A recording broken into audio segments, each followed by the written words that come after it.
Welcome to the Gay Buddhist Forum, where teachers from all schools of Buddhism offer their perspectives on the Dharma and its application in modern times, especially for LGBTQI audiences. These talks are offered freely to the world and made possible by appreciative listeners. If you would like to support our efforts to share the Dharma with underserved audiences, please visit gaybuddhist.org. There you can donate, find a list of upcoming speakers, or enjoy many hundreds of these recorded talks dating back to 1996. Welcome back to the Gay Buddhist Fellowship. Let's go around and say our names as our custom. So let's take a breath before you say your name, so that we can, before you have our names spoken out to the group. Dean Bellamy, you can say your first and last name. I'm Larry Wish. I'm Eric Burton. Mark Olson. Tom Thurston. Stephen Chan. I'm Carl Wolf. Rick Eisensee. Carol Connor. John Martin. And Justin. Robert. Junaid Adele. Bill Hurley. Joe Good. Ume Boshi. Kei Matsuda. Richard Morris. Rich Aronal. Andre. Daniel. Mark Tillett. Lee Robbins. Max Holm. Peter. Peter Cooper. Peter Dell. Darren. David. Michael. Jim. Gary Pepper. Chris. Nubu Yamaji. Mike. Greg. Margaret. Anthony. Howard DePort. And Brent. Steve. Jay. Norman. Peter. Jack. Robin Levitt. I'm Todd Hope. Clint Sidon. Richard. Rob. Scott Davis. Dave. Richard Azzolini. Richard Lemons. David. Todd Twine. Marion Murphy. Harley Shapiro. Jerry Jones. Tony. Steve Carson. Don Weeper. Pat Hendricks. Lee. Carlos. Ray Geyer. Leonard Cicero. Daniel. George. Sylvia. We're very happy to have Sylvia Boorstein back because, again, she's a founding teacher at Spirit Rock Meditation Centre out in Marin. She's also a psychotherapist and a wife, and perhaps most importantly, a grandmother. And she has written numerous books and, in fact, has today one of her brand new book here with us, which is available afterwards. Sylvia, over to you. Thank you very much for having me back. I was very happy to be here last year. How many of us were together last year here? And how many of us haven't met before? Oh, good. First of all, I'm happy to meet you. And second of all, I can tell a story that I've told already.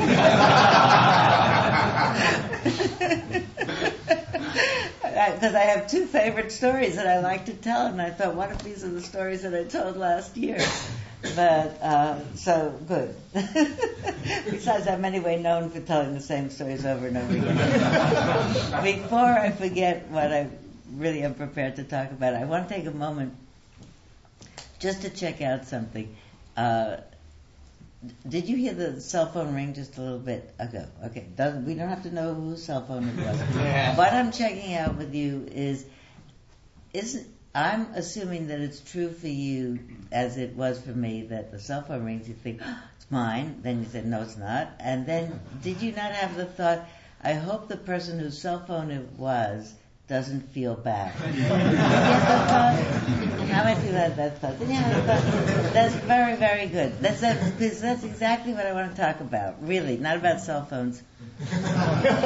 About the fact that the amazing thing about human beings, one of the most really beautiful, extraordinary things about human beings, is that we have the capacity to empathize we intuit how other people might be feeling under certain circumstances, and we share that feeling with them.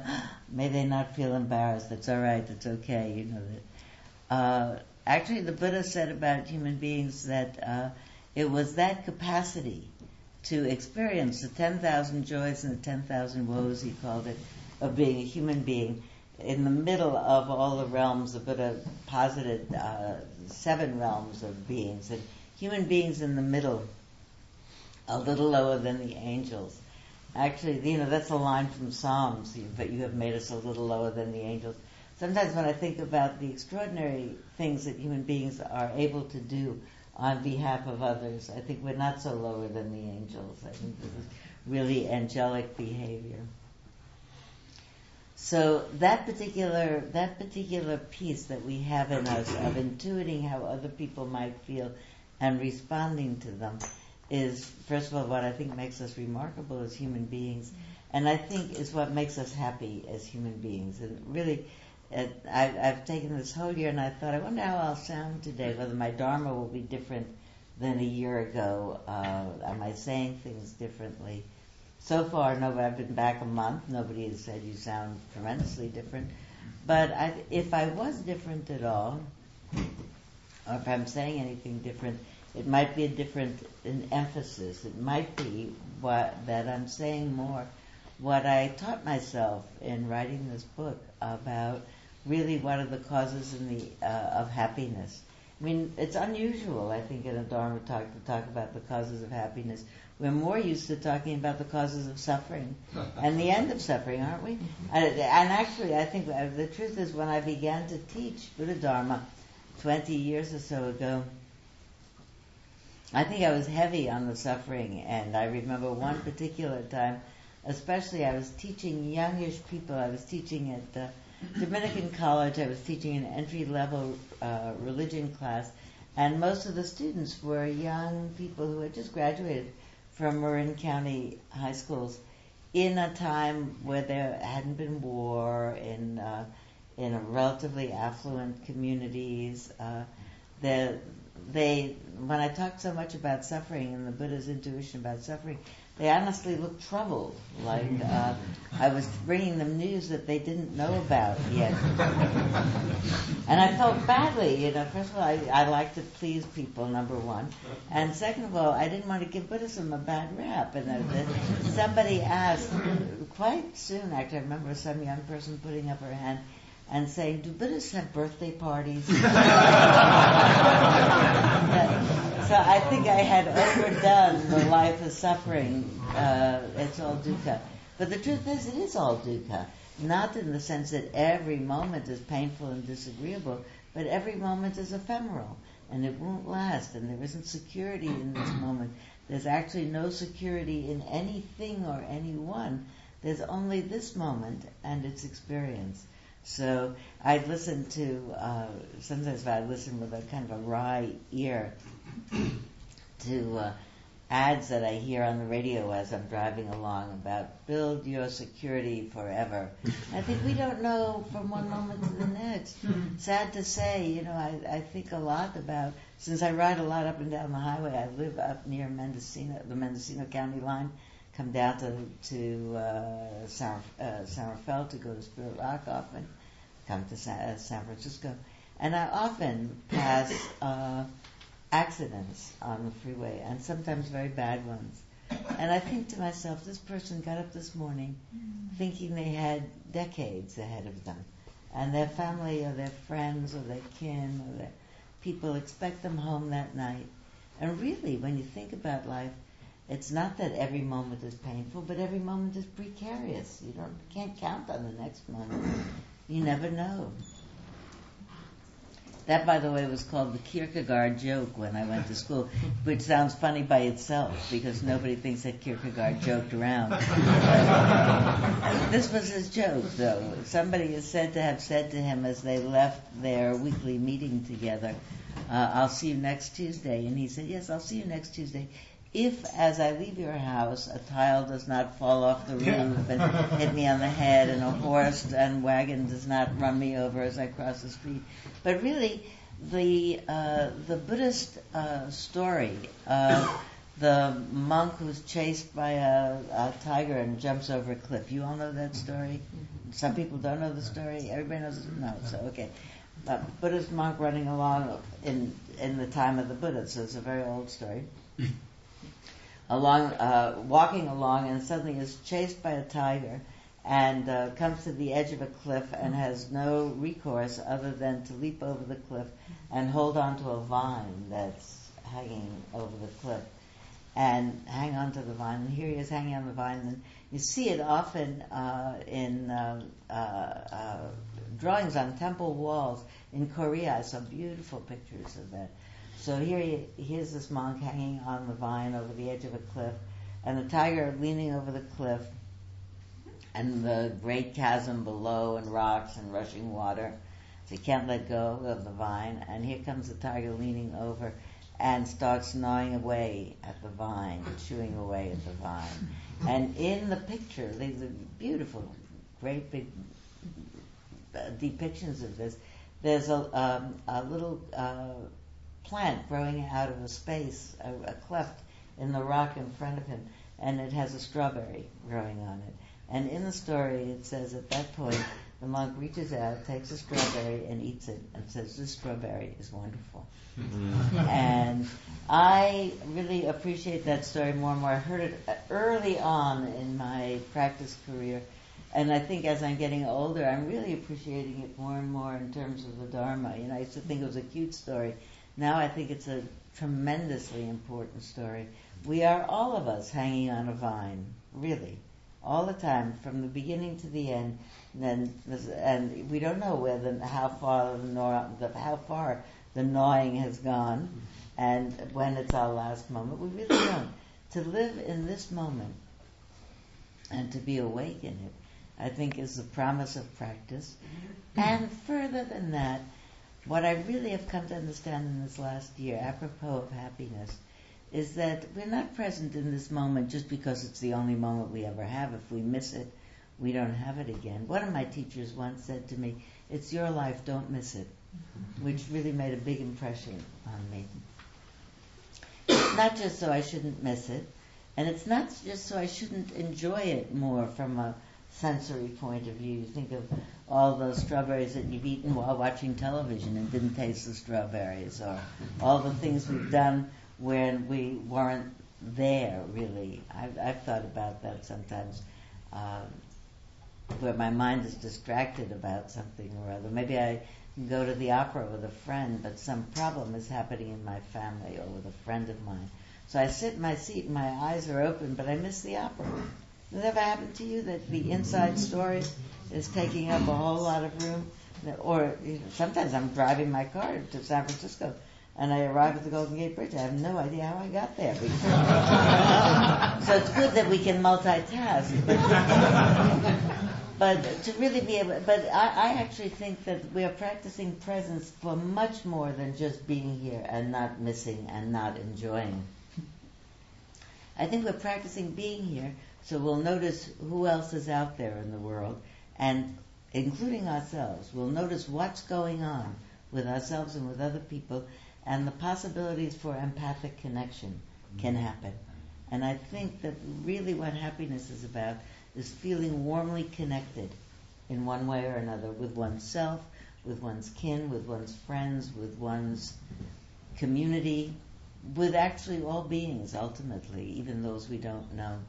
And that connection happens both because we have empathic possibility, because it's built into us, and because we're present. We have the empathic ability built into us, but when I am asleep, when I am preoccupied in my own story, there's no possibility that I can connect with anything empathically, because I'm tied up in my own story. You know how I've visualized it? I wrote this in this book, and I love this analogy. Do you know the kind of television sets where they have a big screen, big enough, and a remote control device that will play a little screen over here, so you can watch the USC Notre Dame game over here and the Army-Navy game over here, in case it's important to see if they might be in playoffs. So. I think my mind is like that, and that I have two screens going on. This screen is playing Life on Earth, which is pretty amazing, epic, you know. It's got 6 billion human beings moving around on it, and a lot of other kinds of beings moving around on it. And it's always either summer or winter somewhere, and things are getting planted, and things are getting harvested, and things are getting borning and dying, and going and coming, and storms, and not storms, and wars, and peace. Everything is going on. It's a grand epic, and if you look at it, you think, it's amazing to be alive and be a part of this unfolding drama, Life on Earth. And over here, in this small box over here, is my little drama, my personal drama, Sylvia Faces Life. You know? My story over here is happening. Don't you have that? Everybody's got that. My story and the story. Now, and I think that's perfect. I think that's perfect. I think we're wired that way. It's supposed to be that way. I am supposed to remember where to go home to, what is my home, and who are my people, and who to take care of. It's only for me if this little picture takes up the whole entire screen, and I forget that there's a world, that I'm actually, I suffer when that happens, because my drama seems endless and insoluble. You know, I'm more and more struck these days with the truth of how many somewhat banal sounding comments our grandmothers made to us that turn out to be true, like, it's not the end of the world. Did anybody ever say to you, it's not the end of the world? But when they say it's not the end of the world, it's usually because it feels to you that it is the end of the world, you know, and it's annoying to have somebody tell you that. It's not the end of the world. You're not in charge. These things happen. That's what grandmothers say. I'll tell you one of the best stories from this book, because I love telling it. I have to tell you one before it, because this is a setup story for it. And I love telling it. Actually, this is one of the two reasons that I wrote the book. These two stories happened. I liked them so much I had to write the book. But then I'll tell you the real reason that I wrote the book. Anyway, here's the two stories. One of these stories happened about 2 or 3 years ago, and it happened when I was coming home from Denver on an airplane, and I was I was online to go through the security. So I'm walking back and forth, you know, those cordoned off security lines, and you go back and forth, pulling my little carry-on behind me. And you become privy to the conversation of the people behind you, or sometimes in front of you or next to you. So I become privy to the conversation behind me, and the conversation goes like this. Person 1 says, it's your fault. And then person 2 says, what do you mean it's my fault? And the first person says, it's your fault that we're late. It's not my fault that we're late. Prove it to me that it's my fault that I'm late. I don't have to prove it to you. We just are, and it's your fault. Back and forth. So I look around. I pretend not to be looking at them. Two young people, they're dressed like in like warm-up suits. I figure they're going on a holiday together, and they're messing it up before they start. So I have suddenly an urge to turn around and say to them, listen to me. It doesn't matter whose fault it is. Either you'll get on this plane or you won't get on this plane. If you don't get on this plane, you'll get on the next plane. And you don't know whether this plane is the one that's going to crash and the next plane is the one that's going to get there safely. You don't know anything. The only thing you're doing is you're messing up your time before you go. But I didn't say anything. because it's impolite to eavesdrop, and I had been, you know. So I pushed my stuff through the security, and you have to take off your coat and your sweater and your shoes and open the suitcase and open the computer, turn it on, push it through. So it's a whole business to get through. So I push through everything, come on the other side, and then in a hurry you have to close the computer, zip up the suitcase, put on the sweater, the coat, one foot, the other foot, lean and put it on the shoes. In front of me, in all that hurry getting dressed, is two people also traveling together, also hurriedly getting dressed, and they turn towards each other and they embrace each other, just like that. Not a huge deal, but like that. And I thought they're congratulating each other, they made it through the security. But I also thought to myself, maybe I should call the attention of the people behind me to the people in front of me and suggest to them there's two ways to deal with difficult situations. Either you can fight about them or you can kiss, and kissing is better. I tell that story, and then this is a story I really wanted to tell you, because when I tell that story to people, they laugh, just like you laughed. And it might sound like this could only happen to young people, so foolish to get caught up in such a nonsense like blame or anything like that.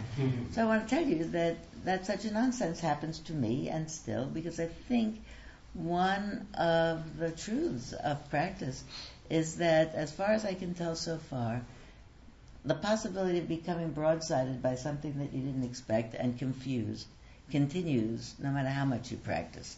It's not about being unconfused all the time. It's about becoming aware that one has become confused and then doing something about it.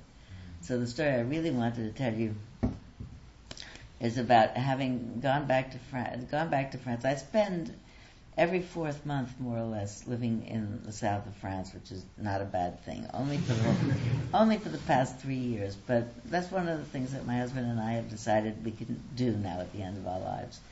So we bought a very tiny house right near the sea, right near the Spanish border, and we bought some antique furniture. Tiny house, we just bought a few things, and one of the things we bought was a bed. When we bought the bed, we paid for the bed and one other piece of furniture, and we paid for the mattress and the delivery of all this, and we left and came back to the United States.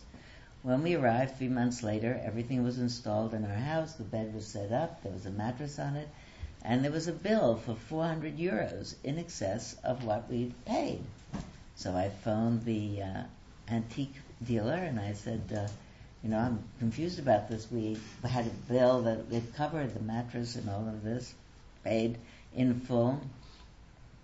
She said, alas, turned out that the unusual size of beds made in the 1840s required that a whole new mattress be constructed. And so we had to find a special order mattress company, hence the 400 euros that you owe the special order mattress company. So this story picks up en route to the antiquaire, because I'm going to continue this discussion in person, because my husband, who was angry about this, because he said, look, we paid, does not speak French.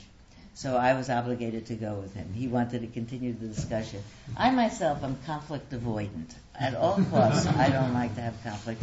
I don't like to have conflict with him about I don't want to go to the antiquaire, and I don't want to annoy the antiquaire with I think this bill is unfair, but I'm in the middle. So on the way over, he says, tell her, she said it was all paid. Tell her she's the expert. Tell her if she made a mistake, then it's her fault and she should make good on it. Tell her that if she won't give us back the money, she should at least give us the bedside tables that you were looking at when we bought the bed. If you can't tell her that, I will pantomime how unhappy I am. Meantime, I say, Madame is an 85-year-old small-town French antiquaire. She is not Macy's. You can't do this kind of thing. But I go anyway, and I explain in my best French the situation, and I end up making this long speech, and I end up suggesting maybe if she doesn't want to give us the money, that she could, looking around at the furniture in a pointed way, make some reparation in another way. And I get all finished, and I'm saying we had such pleasure with everything else, all our other dealings with her, but we're left with bad feelings. Mauvaise émotion, bad feelings. So she leans forward to me and she puts her arm on mine and she says, oh, Madame, mauvaise émotions are very bad for you.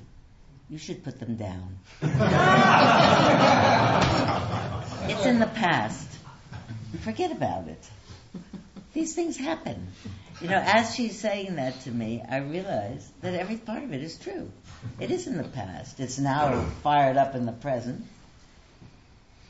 You should put these down. Of course we should. All the stuff that we drag around with us for our whole life. It's not fair, this wasn't right, that wasn't right.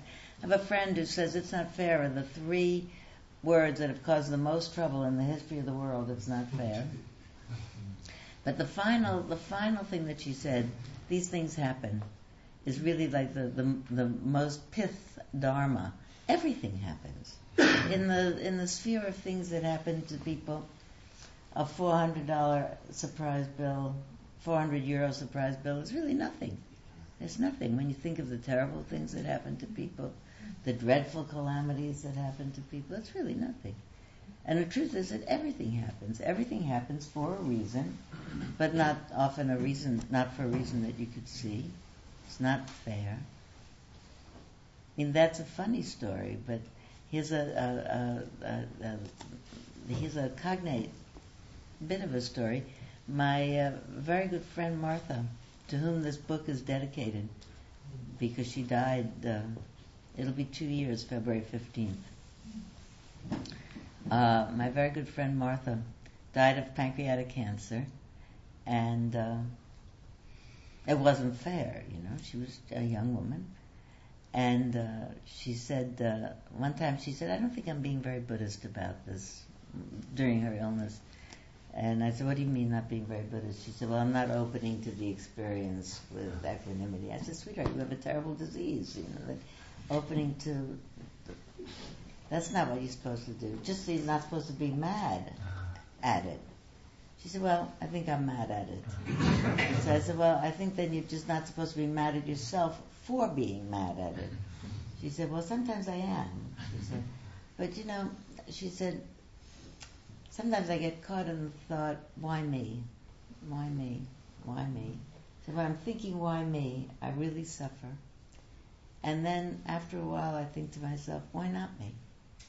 It's one of the things that happens to people.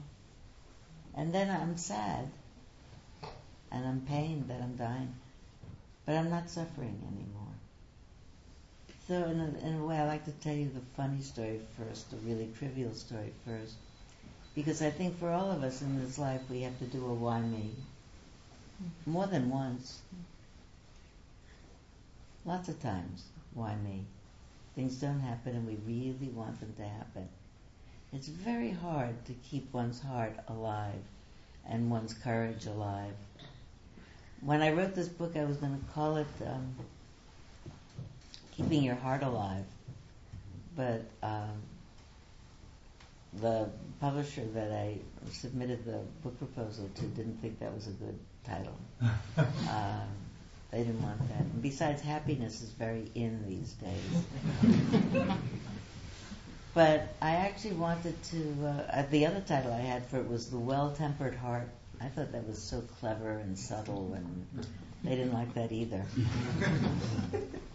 But happiness is an inside job is what ended up as the title, because what I wanted to say, which you all as practitioners know, is it is an inside job. Things happen, and in order for the mind to say, okay, this isn't what I wanted, but it's what I got, and not struggle with it, is really the beginning of being able to be present. I'm not sure that that's happiness. I think it's the beginning of being able to be present.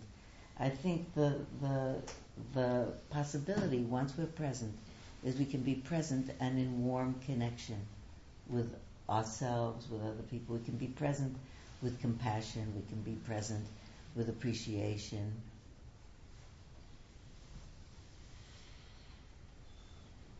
A friend of mine died in December. Oh, I shouldn't have told you that story. I shouldn't have told you the end of the story. I should have told you the beginning first. It doesn't matter. A very good friend of mine died 2 months ago. Beginning of December. She had ovarian cancer. And on March 23rd of last year, I called her. She was living in Florida. I called her from the dressing room in Loman's in San Francisco. You might not know that the dressing room in Loman's is a communal dressing room. So that it's a big room with mirrors, and so there are lots of people in there trying on stuff and looking at what you have and saying, oh, if you're not taking that, I'll take it, which is a good clue that it's nice. I grew up shopping in Loman's with my mother in New York, and my friend Tamara grew up shopping with her mother in Loman's in New York, and I was shopping with my daughter in Loman's in San Francisco on her birthday. And I called Tamara in Florida, and I said, guess where I'm calling you from? I'll give you a hint. It's Liz's birthday, and I'm in San Francisco. She said, you're shopping for clothes. I said, yeah, we are shopping for clothes. I said, but exactly, specifically, where are we in San Francisco? She said, you're not in Loman's, are you? I said, oh, we are in Loman's. She said, oh, what's she trying on? I said a few things. She said, oh, give Liz the phone. I give Liz the phone. And they're talking back and forth, and I was so enjoying the conversation. I'm trying on this, I'm trying on that. Oh, you should buy that. That's a great steal. I was so enjoying it because here are two women I loved having a good time together. And Tamara had just, days before, had the news that they were going to stop the chemotherapy, that it wasn't working anymore, and that she would die within months. And so I called her the next day to thank her again. I said, really thank you for showing up for Liz in that way yesterday. And she said, no, thank you. She said, it was so good for me to talk to Liz because it pulled me out of myself. And I could remember when I shopped with my mother in Loman's and when I took my daughter to Loman's. She said, these days I need to be drafting on the happiness of others. And I have been just loving to tell people that line. I think when she, just before she died, I said, are you afraid of anything? She said, I'm afraid that everyone's going to forget me. I said, not a chance. Tamara was the founder of New York Insight in New York City, one of the founders. I said, not a chance, because I'm going to be teaching the Dharma all over the place, so people will not forget you. I said, I'm already doing it, and you're still alive, and I'll do it afterwards. She said, oh, I'm glad about that. So I'm glad to be sharing that with you. But in order to draft on the happiness of others, and in order to be present to console others, and in order to not feel alone in the world, all of those three things require the ability to be present and awake in our lives. So we think about what we do here. We sit down, and I know from last year in this that there aren't particular meditation instructions as you sit, and everybody's got their own practice, but my guess is that they are combinations of mindfulness and concentration and effort, that when the mind becomes lost in thought or lost in sleep or lost in confusion, there's suddenly an effort that says, whoa, I'm not here. Let me take a breath in and out and in and out. Isn't that true? Mm-hmm. As you said, every time that happens, you say, whoa, where was I? Okay, here I am again. That's a moment of wise effort. Those of you who are familiar with the Eightfold Path, are you familiar with the Eightfold Path? Mm-hmm. Probably heard lots of talks on the Eightfold Path. The Buddha's instructions for practice. Wise action, wise speech, wise livelihood are the first three, and they actually have to do with how we are in the world with other people. Wise understanding and wise aspiration are the last two. They're the wisdom parts of the path. Having realized, once we're here and look around, that really we share this human life with everyone else who has the same 10,000 woes and 10,000 different names, different characters, different permutations of pain and woe and joy. But everybody's got a life full of stuff. Sometimes I'm sitting on a plane and there's a person next to me, and I've been thinking about my family and this and this and this and this and my people and what I'm doing and what I'm doing and what I'm doing, people near and far, I realize that I can be sitting here and the whole world is in my mind. Then I think to myself, this person next to me has a completely different whole world in his mind or her mind. Everybody's carrying around their whole world with them. And it's all full of stuff. And a lot of that stuff is difficult. And I think it's that very understanding, going back to what I said earlier about life is dukkha, precarious, always demanding and always challenging. We share that with everybody. I left out the end of the previous sentence. These are the first three, these are the last two parts of the Eightfold Path. The middle three, wise effort, wise mindfulness, and wise concentration, are the practice parts. They're what we do inside. They're the training of the mind. They're the mind that says, you're going down the wrong street in your thoughts. I'm riding along and I'm thinking, would you like to hear a story about riding along if I read it to you? So you hear how the book, I could tell you this story, but it'll be fun, I think, for you to hear what, I think that if you hear how I write, probably sounds exactly like how I talk. Okay. But I get to read, so that's nice. It's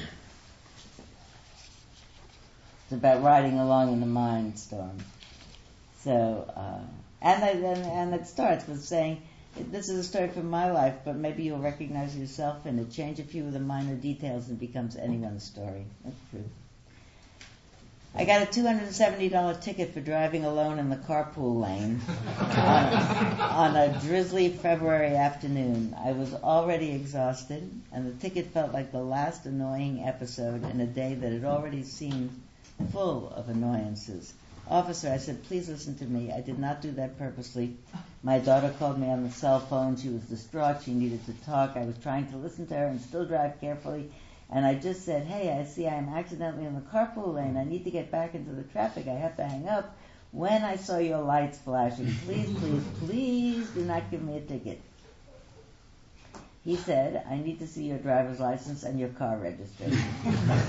I watched him in my rearview mirror as he went back to his motorcycle and made a phone call. Good, I thought. He'll see I've got a clean record and he'll let me off. He came back and gave me a ticket.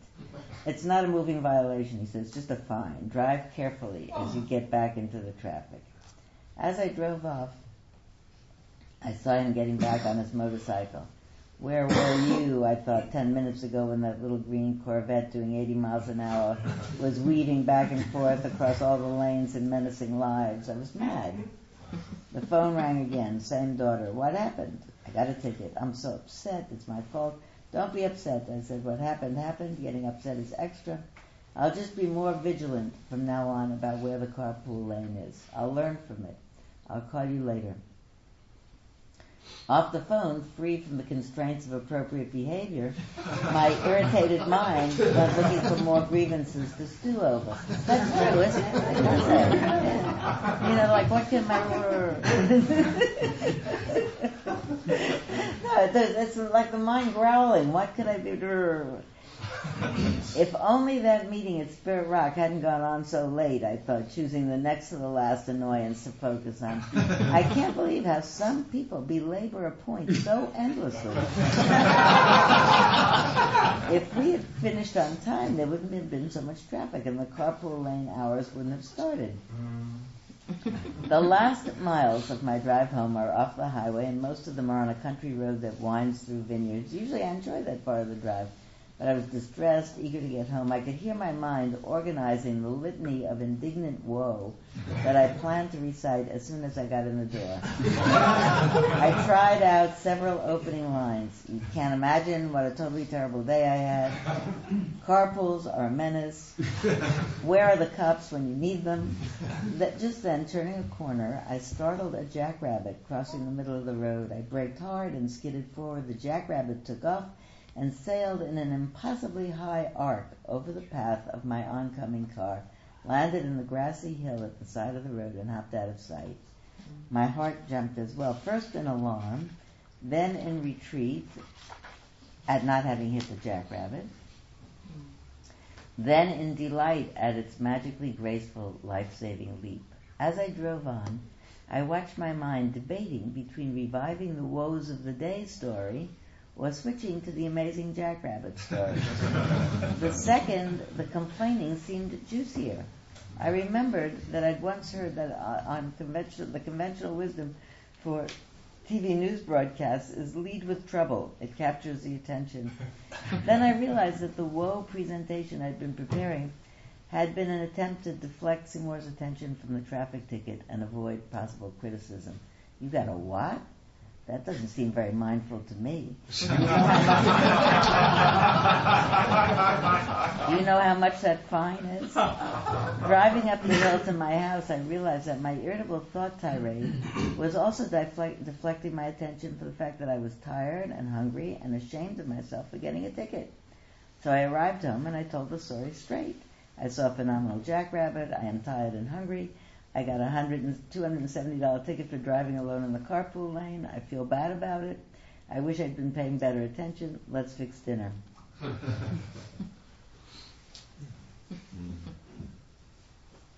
That was a relatively easy loosen of a grip of afflictive emotion. That's what happens. There's an afflictive emotion that gets a grip on the mind, and it takes over the entire territory of the mind. That was a relatively easy let go, because I could see my mind. It was as if it was at a crossroads in the road. Like it goes back to reviving these woes, and it's as if it's at a crossroads. It's a happiness and unhappiness. You want to go here, go here, and I really could see it. You get a choice now. It's okay, I'll do this, and it's really. Sometimes you really have to work at it, because anger, especially righteous indignation, is so compelling. It has so much juice in it. You just go over that story one more time about where was he with the Corvette and the people who talk so long. You could really, but the righteous indignation ultimately is tiresome. And if what we are actually looking for, and I certainly am, is a mind that's really awake, but not all caught up in afflictive emotion, really free of them, which is what present is. Really completely present. You can even be present with an afflictive emotion with enough space around it to have compassion for myself. What a long day I've had. That was a really, it's hard to have a long day like this, and I'm hungry, and I'm tired, and I'm ashamed, and I'm embarrassed. To have compassion on myself. It was a difficult day. To be able to notice other people and feel about them. I really come back to thinking that the cause of happiness is that sense of being warmly connected to people I know and don't know, all of whom I can intuit having their version of my story. It's everybody's story. This happened, and then that happened, and then this happened, and then that happened. And then that was the end of the story. Not even happily ever after sometimes. But we have a story for a while, and everybody's got a story. And how to really appreciate as I look around. Sometimes I look around, do a practice on buses or trains, or when you're in an airplane and you go down the aisle because you're going to go to the toilet and come back to your seat. You look at all these people that, especially on this is especially good practice to do in the middle of the night. On a long overnight flight, and you walk to the back of the plane, and everybody looks so uncomfortable. They're all scrunched over and huddled in blankets and sleeping in impossible postures and trying not to fall over on the person next to them and sleeping with a child sprawled out on their knees. Everybody's on a journey. Everybody's uncomfortable. And I have such a sense, I'm not frightened at all of flying, so I'm not worried about getting there safely. But I have such a sense of companionable sharing with them, like we're all doing this long night together. And the sense of wishing us all well, may we all be comfortable. That somehow it keeps me comfortable. I am comforted by feeling I am in the presence of friends, even if I don't know them. We're all doing the same thing. I think that's pretty much what I have, the beginning and the end. I said that wasn't the real story. I didn't really write this book in order to tell the stories about the people having the fight and the antique dealer. I really wrote the book, started the book the day that I had a telephone call from my friend Martha, the very friend Martha to whom the book is dedicated. I was writing at my computer, and the phone rang, and it was Martha calling from the East Coast, where she'd gone to take care of her brother, who was a few years older than she and was at that point dying. So she went back to take care of him. And she called, and I answered the phone, and she called to say that she was calling to say that Jack's illness had become suddenly much worse, has taken a turn for the worse. So we talked for a while, and I tried to say comforting things. I didn't know Jack very well. I'd met him once or twice, but I knew Martha very well, and I knew about Jack's children and grandchildren, and I knew Jack's mother, Martha's mother, because she lived with Martha. So I said the best comforting things that I thought I could say at that time. And then we hung up the phone, and I turned back to my computer to write. And I realized that I was eager to write because I'd remembered that just before the phone had rang, I'd had what I thought was a really good thought to write about something. And as I turned around, I realized I'd forgotten what it was that I was going to write. And I heard my mind think, so inconvenient of Jack to get worse just today. Yeah, so doesn't you feel? Yeah. So, and I also felt, it's like I could feel my heart wince at the thought. I'm not responsible for my thoughts. The thoughts just make themselves.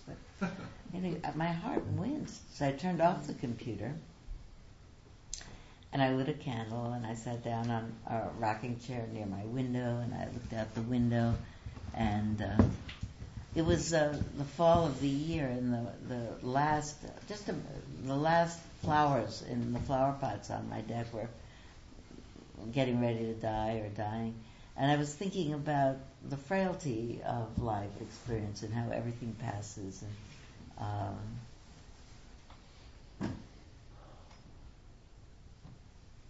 I said metta prayers for Jack. May this passing not be difficult. May his suffering be eased. I either say the standard kind of metta phrases, may you feel safe, may you feel content, may you feel strong, may you live with ease. But sometimes you can't say those, because when people are dying, you can't be saying that. You have to say, may your passing be smooth, may this not be too difficult, may you not suffer. Then I said those same kinds of prayers for Martha and for the people around Jack and the people who knew him. And then I thought about other people that I knew who were sick and said those prayers for them. I thought about my family, who at that point were all well, and I realized how fortunate on any day any of us is, when the people who are dear to us are well. It's a good day when the people who are dear to us are well. So I said wishes for them that they should stay well. And at some point, I was feeling very comfortable. I thought to myself, okay, you should get up now and go back to the computer and start writing again. But I realized that there was no impulse in me at all to write.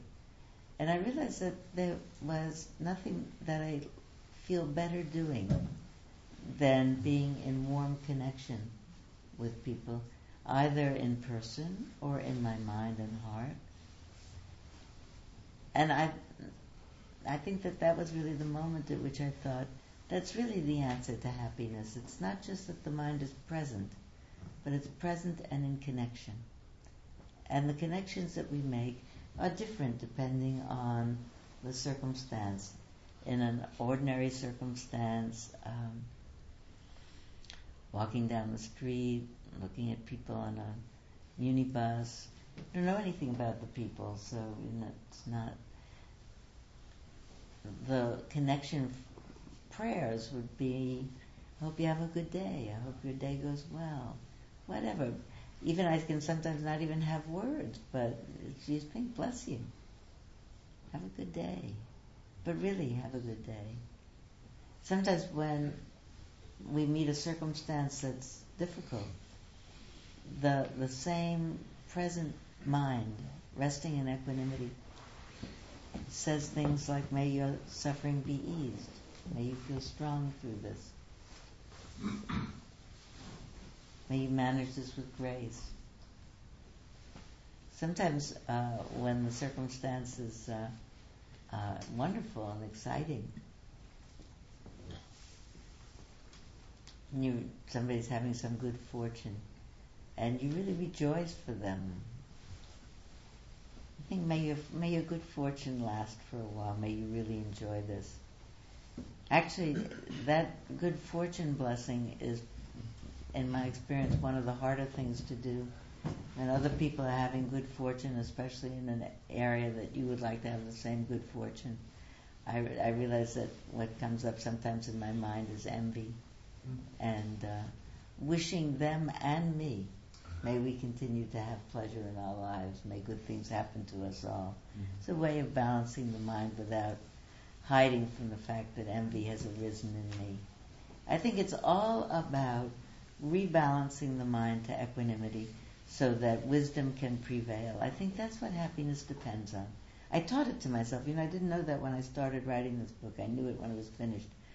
that really happiness depends on warm connection, either in person or in my mind.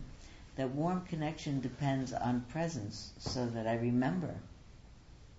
And it also depends on the establishment of wisdom, really intuiting and knowing that everybody wants to live their life as I do, feeling reasonably safe and contented and strong and at ease.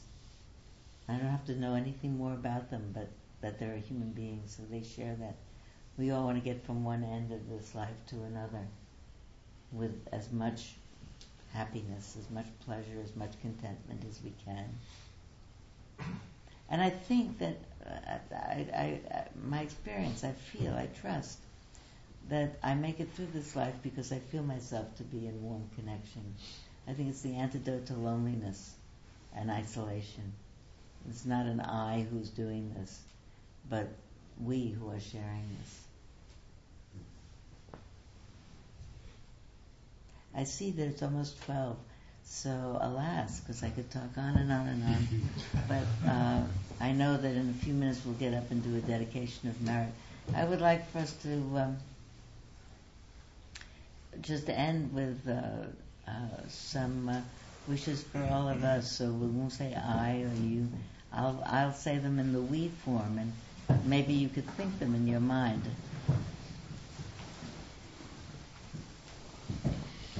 Actually, maybe we should say them out loud. All better.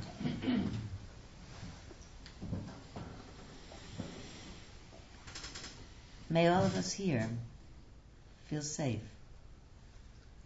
May all of us here feel safe. May all of us here feel contented. May all of us here feel contented. May all of us here feel strong. May all of us here feel strong. May all of our lives unfold with ease. May all of our lives unfold with ease. Thank you very much for inviting me. Thank you, Sylvia. Do we have a host today? I'm the host. And there'll be refreshments out there, and there's tea. Please wash your cup and put it away after you're finished with your tea. There's a dana bowl out there. You're not required to make any contribution. The suggested contribution is $5 to $8. There's a list out there if you're new. How many people are new here? Okay, if you want to be on the GBF, is it the listserv list? Yes. Yeah. If you want to be on the listserv to get all the chatter we have on there, you can sign up for that. There's also a sheet out there which is our GBF directory. And if you want to be on the GBF directory, put your information on that sheet. And also if you want to check your information, or if your information has changed recently, that's another opportunity to do that. Do you have any announcements?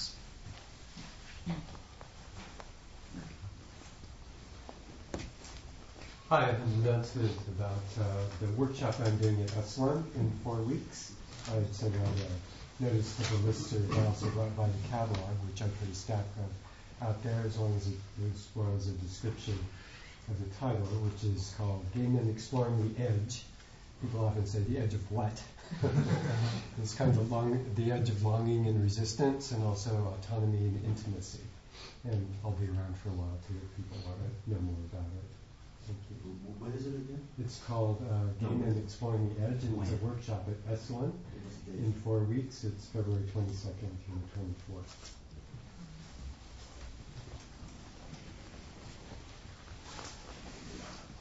Hi, our bi-monthly newsletter is ready to send out today, and so it should be relatively easy. We have something over 200 or so, about half of those go to prisoners.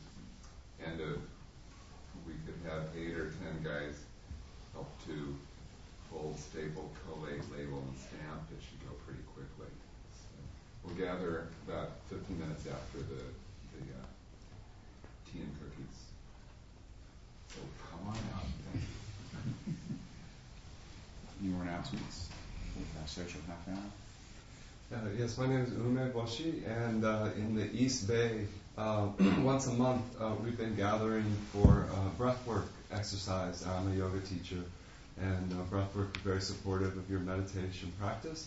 If anyone's interested in that, we have a potluck afterwards in Berkeley. So you're welcome to come see me. I don't have any flyers or anything like that. It's casual. Okay, let's gather in a circle for our dedication.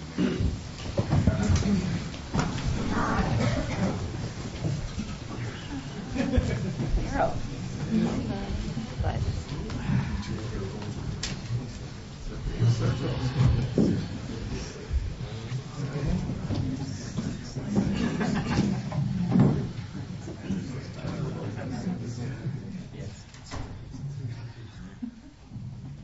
I always like this part, the circle part, the best. We do this at Spirit Rock all the time too, because then you can really see who's everybody there.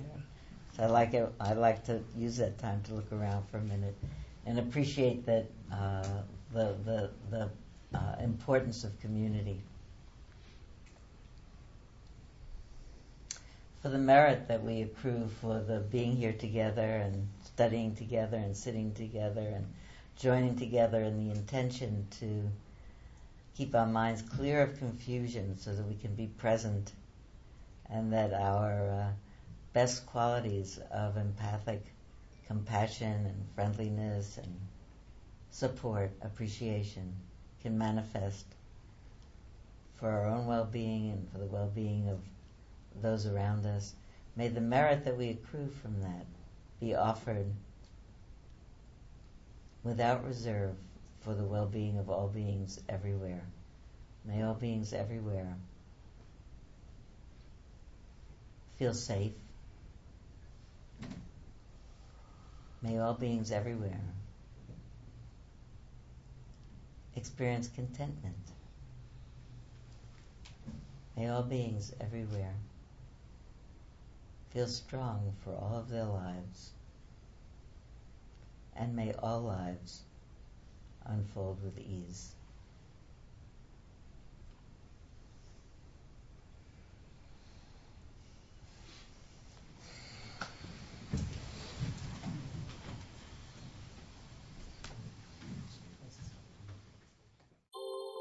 Thank you for listening to the Gay Buddhist Forum.